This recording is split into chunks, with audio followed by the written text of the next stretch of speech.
Hello दोस्तों, नमस्कार। स्वागत है आपका एक और नए ब्लॉग में। तो अभी मैं जा रहा हूँ अपने खेत में। खेत में हमने धनिया बो रखा है और उसमें कबाड़ा जमा हुआ है बहुत सारा, मतलब कबाड़ा हो रखा है, तो वो हमें हटाना है। तो अभी मम्मी भी आएगी, तो अभी मैं अकेला ही जा रहा हूँ ब्लॉग शूट करने के लिए। तो मैंने कहा ब्लॉग भी शूट हो जाएगा और कबाड़ा भी निकालता हूँ वहाँ से। और अभी आपको दिखाता हूँ यहाँ का जो सीन है अभी। तो ये कंडाली काफ़ी कबाड़ा हो रखा है, ये दिखाता हूँ आपको। तो आप ये देख सकते हो, ये पेड़ भीमर का पेड़ है, ये बांज का पेड़ है। और यहाँ से नीचे जा रहा हूँ।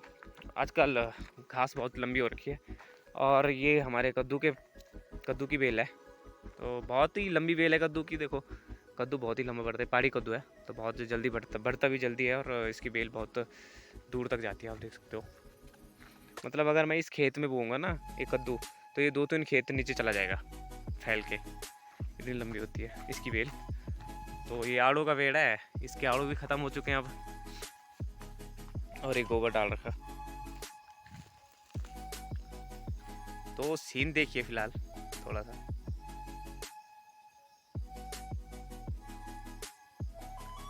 तो दोस्तों अभी आ चुका हूँ अपने दाल के खेत में।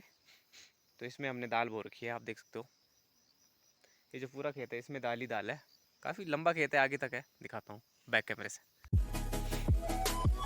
इस पूरे खेत में दाल है, आप देख सकते हो, बहुत दूर तक है। बारीक खेत है और काफ़ी दूर तक के खेत है। और इसमें दाल बो रखी है। इस दाल का कौन सी दाल हो सकती है, ये देखना पड़ेगा। इस दाल, देखो, पत्तों से मैं पहचान नहीं कर पाता, लेकिन मैंने इससे पहचान कर लिया। ये है, इसको बोलते हैं पंचरंगी दाल। बारीक दाल होती है, तो वही दाल है ये पंचरंगी। और ये नीचे वाले खेत में जाना है। इस खेत में मुझे, इस खेत में धनिया बो रखा है, अभी छोटा छोटा है और उसमें कबाड़ा भी बहुत सारा है। तो उसकी सिंचाई, पहले उसकी निराई करनी है, उसके बाद उसमें सिंचाई करनी है। तो सिंचाई के लिए आप देख सकते हो हमारा पानी का तालाब भी है। और तो अभी आ चुका हूँ मैं उसी खेत में जिसमें हमने धनिया बो रखा है। तो धनिया किस प्रकार से बो रखा है ये दिखाता हूँ आपको। ये देखो, ये पैड बना हुआ है, 3 भागों में बांटा हुआ है ये। तो इसको बांटने का एक ही कारण है, क्योंकि जब निराई करने के लिए आते हैं, सिंचाई करने के लिए आते हैं, तो अगर हमने ये रास्ता टाइप का नहीं बना रखा है, नीचे बीच में देख सकते हो पैड, अगर इस पैड को नहीं बनाएंगे तो हमें उसके बीच में जाना पड़ेगा, धनिया के बीच में जाना पड़ेगा, और फिर धनिया टूटता है और फिर निराई गुटाई करने में भी दिक्कत आती है। और ऐसे में हम इस यहाँ पे ये जो खाली स्थान है, ये जो रास्ता टाइप का बना हुआ है, इसमें खड़े होके हम और निराई भी कर सकते हैं, गुटाई भी कर सकते हैं, कुछ भी कर सकते हैं और सिंचाई भी कर सकते हैं। तो इसके लिए ये बनाया हुआ है। तो अभी दिखाता हूँ, वहाँ पे हमने नर्सरी बो रखी है, उस नर्सरी में है, वहीं पे जाके दिखाता हूँ। दोस्तों ये है नर्सरी, और इसको हमने जाली से ढका के रखा है ताकि ये बारिश से भी बचे, जो ओले पड़ते हैं उनसे बचे। और दूसरी बात ये है कि इसमें चिड़िया जाती है अंदर ना, जैसे चिड़िया जाएगी तो चिड़िया उसे पत्ते पत्ते खा लेती है। चिड़िया जो बारीक और मुलायम पत्ते होते हैं उन्हें चिड़िया जल्दी से मतलब खा लेती है। तो इसीलिए ये भी कर रखा है, जालियाँ इस कारण से भी लगा रखी है। तो इसके अंदर चिड़िया भी नहीं जा पाएगी और कोई कीट पतंगा भी नहीं जा पाएगा। तो इसीलिए ये ऐसे करा हुआ है। तो अब मैं इसकी निराई करता हूँ, बहुत ज़्यादा निराई करने के लिए, आगे से लेकर यहाँ तक है। तो पानी का तालाब है, इसमें पानी भी कम हो रखा है, भी दिखाता हूँ आपको।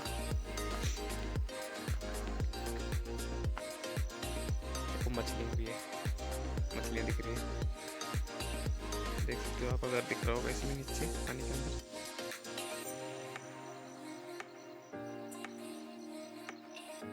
सामने पे दिख रहा होगा अगर आपको मछलियाँ पानी के अंदर।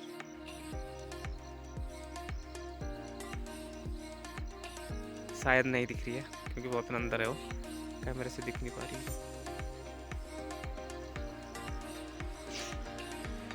एक यहाँ पे भी है, देखो ये तो दिख ही रही है, पानी के अंदर उधर जा रही है।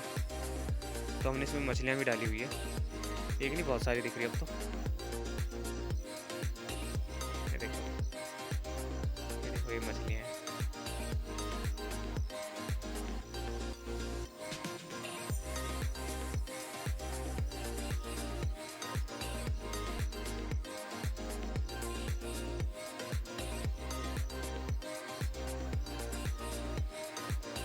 देखो मछलियाँ, और ये तालाब हमने 2 भागों में बाँटा हुआ है। इस टाइप इसमें ये बड़ा तालाब है तो इसमें मछलियाँ भी डाली हुई है। देखो जैसे मैं यहाँ पे आया तो मछलियाँ सारी अंदर चली गई। कुछ है जो बच्चे हैं वो ऊपर है। और दूसरी तरफ ये दूसरा तालाब है सिंचाई के लिए। तो सिंचाई के लिए हम ये भी यूज़ करते हैं और ये भी यूज़ करते हैं। ये भी सिंचाई के लिए ही है, पर इसमें उन्होंने मच्छी नहीं डाली हुई, मछलियाँ नहीं डाली हुई है इस पे। और आप देख सकते हो इसमें।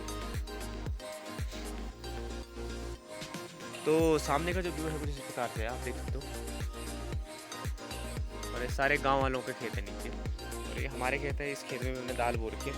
तो ये दाल जो है ये गहत की दाल बो रखी है। तो गहत पहचान गया मैं गहत को, तो गहत की दाल है इस वाले खेत में। और नीचे